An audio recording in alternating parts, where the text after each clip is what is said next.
ಪರಿಸರ ಅನ್ನೋದು ಭೂಮಿಯ ಒಂದು ಮುಖ್ಯ ಅಂಗ. ಇಂತಹ ಪರಿಸರವನ್ನ ಇತ್ತೀಚಿನ ದಿನಗಳಲ್ಲಿ ಮನುಷ್ಯ ಪರಿಸರ ನಾಶ ಮಾಡುತ್ತಿದ್ದಾನೆ. ಇದರಿಂದಾಗಿ ಮನುಷ್ಯನಿಗೆ ಆಮ್ಲಜನಕದ ಕೊರತೆ ಉಂಟಾಗುತ್ತಿದೆ ಎಂದು ಎಂಜೆಎಫ್ ಸಿವಿಲ್ ನ್ಯಾಯಾಧೀಶರಾದ ಶಮೀರ್ ಪಿ ನಂದ್ಯಾಳ್ ಹೇಳಿದ್ದಾರೆ. ಎಲ್ಲರಿಗೂ ಶುಭೋದಯ. ಈ ದಿವಸ ನಾವು ತಾಲೂಕು ಕಾನೂನು ಸೇವಾ ಸಮಿತಿ, ವಕೀಲರ ಸಂಘ, ನಗರಸಭೆ ಹಾಗೂ ಅರಣ್ಯ ಇಲಾಖೆ ಚಳ್ಳಕೆರೆ ಸಂಯುಕ್ತಾಶ್ರಯದಲ್ಲಿ ಈ ಒಂದು ವಿಶ್ವ ಪರಿಸರ ದಿನಾಚರಣೆಯ ಕಾರ್ಯಕ್ರಮವನ್ನು ಹಮ್ಮಿಕೊಂಡಿದ್ದೇವೆ. ಈ ಕಾರ್ಯಕ್ರಮಕ್ಕೆ ಉಪಸ್ಥಿತರಿರುವ ಗೌರವಾನ್ವಿತ ಪ್ರಧಾನ ಸಿವಿಲ್ ನ್ಯಾಯಾಧೀಶರಾದ ಶ್ರೀಮತಿ ತೇಜಸ್ವಿನಿ KM ರವರೇ, ಈ ಕಾರ್ಯಕ್ರಮದ ಅಧ್ಯಕ್ಷತೆಯನ್ನು ವಹಿಸಿಕೊಂಡ ವಕೀಲರ ಸಂಘದ ಅಧ್ಯಕ್ಷರಾದ ಶ್ರೀ KM ನಾಗರಾಜ್ ರವರೇ, ಮುಖ್ಯ ಅತಿಥಿಗಳಾದ ಪೌರಾಯುಕ್ತರಾದ ಶ್ರೀ ಜೀವನ್ ಕಟ್ಟಿಮನಿರವರೇ, ಹಿರಿಯ ಸಹಾಯಕ ಸರ್ಕಾರಿ ಅಭಿಯೋಜಕರಾದ ಶ್ರೀ ಮಂಜುನಾಥ್ ರವರೇ, ಶ್ರೀಮತಿ ಶಶಿಕಲಾ ರವರೇ, ವಲಯ ಅರಣ್ಯಾಧಿಕಾರಿಗಳಾದ ಡಿ ಬೋಗುಣರವರೇ, ವಕೀಲರ ಸಂಘದ ಪದಾಧಿಕಾರಿಗಳಾದ ಡಿ ಪಾಲಯ್ಯರವರೇ, ಸಿದ್ದರಾಜುರವರೇ, ಉದಯರವರೇ, ನಗರಸಭೆ, ಅರಣ್ಯ ಇಲಾಖೆ ಮತ್ತು ಎಲ್ಲ ನ್ಯಾಯಾಲಯದ ಸಿಬ್ಬಂದಿಗಳೇ ಹಾಗೂ ಎಲ್ಲ ವಕೀಲರೇ, ಸಾರ್ವಜನಿಕರೇ ಹಾಗೂ ಪತ್ರಿಕಾ ಮಿತ್ರರೇ, ತಮಗೆಲ್ಲರಿಗೂ ಗೊತ್ತಿರುವ ಹಾಗೆ ಈ ದಿವಸ ನಾವು ವಿಶ್ವ ಪರಿಸರ ದಿನಾಚರಣೆಯನ್ನು ಆಚರಣೆ ಮಾಡ್ತಾ ಇದ್ದೇವೆ. ಈ ದಿನಾಚರಣೆಯ ಮಹತ್ವ ಏನಂತ ಹೇಳಿದ್ರೆ, ನಮ್ಮ ಪರಿಸರವನ್ನು ನಾವು ಹೇಗೆ ಉಳಿಸ್ಕೋಬೇಕು ಅನ್ನೋದ್ರ ಬಗ್ಗೆ ಒಂದು ಜಾಗೃತಿಯನ್ನು ಮೂಡಿಸುವ ಕಾರ್ಯಕ್ರಮವನ್ನು ಮಾಡಬೇಕಾಗಿ ಈ ದಿವಸ ನಾವು ಆಚರಣೆ ಮಾಡ್ತಾ ಇದ್ದೇವೆ. ಈ ದಿನಮಾನಗಳಲ್ಲಿ ತಮಗೆ ಗೊತ್ತಿದೆ, ಇನ್ನು ಬೇಸಿಗೆ ಪೂರ ಕಳೆದಿಲ್ಲ ನಮ್ಮದು. ಬೇಸಿಗೆಯಲ್ಲಿ ಎಷ್ಟು ಉಷ್ಣಾಂಶ ಹೇಗೆ ಇತ್ತು ಅಂತ ಎಲ್ರಿಗೂ ಗೊತ್ತಿದೆ. ಡೆಲ್ಲಿಯಲ್ಲಿ 45ರವರೆಗೂ ಉಷ್ಣಾಂಶ ಇತ್ತು. ಅದು ಯಾಕೆ ಆ ರೀತಿ ಆಗ್ತಾ ಇದೆ ಅಂತ ಹೇಳಿದರೆ, ನಾವು ಏನು ಹೆಚ್ಚಿನ ಸಸಿಗಳನ್ನು ನೆಡುವ ಕೆಲಸ ಮಾಡ್ತಾ ಇಲ್ಲ, ನಮ್ಮ ಇರುವ ಅರಣ್ಯವನ್ನು, ಪರಿಸರವನ್ನು ಕಾಪಾಡ್ಕೊಳ್ತಾ ಇಲ್ಲ. ಸೊ ಆ ಕಾರಣಕ್ಕೋಸ್ಕರ ಈಗ ಉಷ್ಣಾಂಶ ಜಾಸ್ತಿ ಆಗ್ತಾ ಇದೆ. ಹೀಟ್ ಸ್ಟ್ರೋಕಿಂದಲೇ ಎಷ್ಟು ಜನ ಸಾವನ್ನಪ್ಪಿದ್ದಾರೆ ಅದು ಕೂಡ ತಮಗೆಲ್ಲರಿಗೂ ಮಾಹಿತಿ ಇದೆ. ಸೊ ಈ ಒಂದು ಕಾರ್ಯಕ್ರಮದ ಮೂಲಕ ನಾವು ಹೇಳಲಿಕ್ಕೆ ಬಯಸಿದ್ದೇನೆಂತ ಹೇಳಿದ್ರೆ, ನಮ್ಮ ಇರುವ ಪರಿಸರವನ್ನು ಹೆಚ್ಚಿನದಾಗಿ ನಾವು ಉಳಿಸ್ಕೋಬೇಕಾಗಿದೆ. ಇನ್ನೂ ಹೆಚ್ಚು ಸಸಿಗಳನ್ನು ನೆಡುವ ಕೆಲಸ ಮಾಡಬೇಕಾಗಿದೆ. ನಮ್ಮ ಪೂರ್ವಜರಿಗೆ ಸಿಕ್ಕಂತಹ ಒಂದು ಒಳ್ಳೆಯ ವಾತಾವರಣ ಆಗಲಿ, ಒಳ್ಳೆಯ ವಾಯು ಆಗಲಿ, ಅದು ನಮಗೀಗ ಸಿಗ್ತಾ ಇಲ್ಲ. ಅಟ್ಲೀಸ್ಟ್ ನಮಗೆ ಏನಿದೆ ಅದನ್ನು ನಾವು ನಮ್ಮ ಮುಂದಿನ ಪೀಳಿಗೆಗೆ ಬಿಟ್ಟು ಹೋಗೋ ಗುರುತರ ಜವಾಬ್ದಾರಿ ನಮ್ಮ ಮೇಲಿದೆ. ಆ ಒಂದು ದಿಸೆಯಲ್ಲಿ ಎಲ್ಲರೂ ಕೂಡ ಕೈ ಜೋಡಿಸೋಣ, ಪರಿಸರವನ್ನು ಉಳಿಸೋಣ ಅಂಥೇಳಿ ಎಲ್ಲರೂ ಸೇರಿ ನಾವು ಪ್ರತಿಜ್ಞೆ ಮಾಡೋಣ ಈ ದಿವಸ. ಜೊತೆಗೆ ಇಲ್ಲಿ ಇತ್ತೀಚೆಗೆ ನಾವು ಇಲ್ಲಿ ನ್ಯಾಯಾಲಯಕ್ಕೆ ಬಂದಿದ್ದೇವೆ. ಇಲ್ಲಿ ವಾತಾವರಣ ನೋಡಿದರೆ, ಈಗ ವಕೀಲ ಸಂಘದ ಅಧ್ಯಕ್ಷರು ಹೇಳ್ತಾ ಇದ್ರು, ಬಹುಶಃ ಅಲ್ಲಿ ನ್ಯಾಯಾಲಯದಲ್ಲಿ ಕೂಡ ಇಷ್ಟು ಒಂದು ಒಳ್ಳೆಯ ವಾತಾವರಣ, ಇಷ್ಟು ಗಿಡಮರಗಳು ಇರೋ ಪರಿಸರವನ್ನು ನಾವೆಲ್ಲೂ ಕಾಣುವುದಿಲ್ಲ.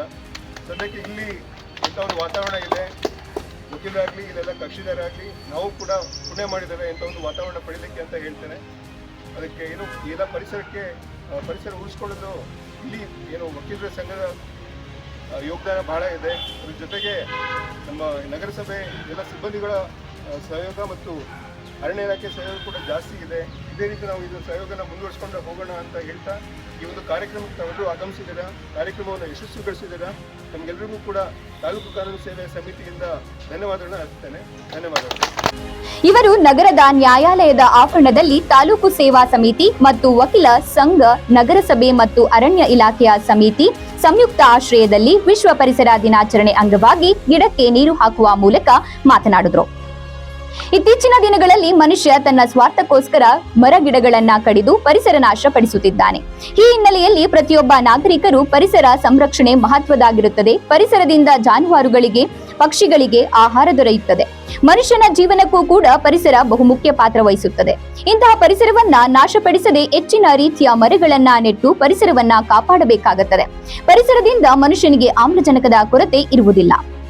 ಇದರಿಂದಾಗಿ ಮನುಷ್ಯನ ಆರೋಗ್ಯವೂ ಕೂಡ ವೃದ್ಧಿಯಾಗಲು ಸಾಧ್ಯ ಎಂದು ತಿಳಿಸಿದರು. ಇನ್ನು ಈ ಸಂದರ್ಭದಲ್ಲಿ ಜೆಎಂಎಫ್ಸಿ ಸಿವಿಲ್ ನ್ಯಾಯಾಧೀಶರಾದ KM ತೇಜಸ್ವಿನಿ ಮಾತನಾಡಿ, ಇತ್ತೀಚಿನ ದಿನಗಳಲ್ಲಿ ಪರಿಸರ ಅನ್ನುವುದು ಮರೀಚಿಕೆಯಾಗಿದೆ. ಮನುಷ್ಯ ತಾನು ಬದುಕಲು ಪರಿಸರವನ್ನ ಹಾಳು ಮಾಡಿ ತನ್ನ ಸ್ವಾರ್ಥಕ್ಕೋಸ್ಕರ ಗಿಡಮರಗಳನ್ನ ನಾಶಪಡಿಸುತ್ತಿದ್ದಾನೆ. ಇದೇ ರೀತಿ ಮುಂದುವರೆದರೆ ನಾವು ಅಂಗಡಿಗೆ ಹೋಗಿ ರೇಷನ್ ಹೇಗೆ ತರುತ್ತೇವೋ ಅದೇ ರೀತಿಯಾಗಿ ಆಮ್ಲಜನಕವನ್ನ ಕೊಂಡುಕೊಳ್ಳಬೇಕಾಗುತ್ತದೆ. ಈ ಪರಿಸ್ಥಿತಿ ದೂರ ಇಲ್ಲ.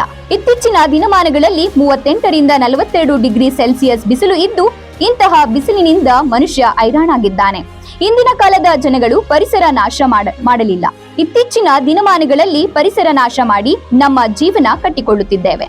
ಇದನ್ನ ಬಿಟ್ಟು ಜನಸಾಮಾನ್ಯರು ಪರಿಸರ ಪ್ರೇಮಿಯಾಗಿ ಮರಗಿಡಗಳನ್ನ ಕಡಿಯದೆ ಹೆಚ್ಚಿನ ರೀತಿಯಲ್ಲಿ ಪರಿಸರ ಸಂರಕ್ಷಿಸಿದರೆ ಹೆಚ್ಚಿನ ಮಟ್ಟದಲ್ಲಿ ಮಳೆಯಾಗುವ ಸಾಧ್ಯತೆ ಇದೆ. ಸಾರ್ವಜನಿಕರು ಇದನ್ನ ಅರಿತು ಪರಿಸರ ಬೆಳೆಸಿ ಪರಿಸರ ಉಳಿಸಿ ಎಂಬ ಸಿದ್ಧಾಂತದಂತೆ ಪರಿಸರ ಕಾಪಾಡುವುದೇ ನಮ್ಮ ದಯೆ ಎಂದು ತಿಳಿದುಕೊಂಡು ಪರಿಸರ ಸಂರಕ್ಷಿಸಿ ಎಂದು ತಿಳಿಸಿದ್ರು. ಇನ್ನು ಈ ವೇಳೆ ವಲಯ ಅರಣ್ಯಾಧಿಕಾರಿ ಬಹುಗುಣ, ನಗರಸಭೆ ಪೌರಾಯುಕ್ತ ಜೀವನ್ ಕಟ್ಟಿಮನೆ, ವಕೀಲ ಸಂಘದ ಅಧ್ಯಕ್ಷ ನಾಗರಾಜ್, ವಲಯ ಅರಣ್ಯ ಅಧಿಕಾರಿ ನಿತಿನ್ ಮಾತನಾಡಿದ್ರು. ಇನ್ನು ಈ ಸಂದರ್ಭದಲ್ಲಿ ವಕೀಲರು ಸಂಘದ ಪ್ರಧಾನ ಕಾರ್ಯದರ್ಶಿ ಸಿದ್ದರಾಜು, ಶಶಿಕಲಾ, ಸಿ ಮಂಜುನಾಥ್, ರುದ್ರಯ್ಯ ಸೇರಿದಂತೆ ಅನೇಕ ವಕೀಲರು, ಅರಣ್ಯ ಅಧಿಕಾರಿಗಳು ಹಾಜರಿದ್ದರು.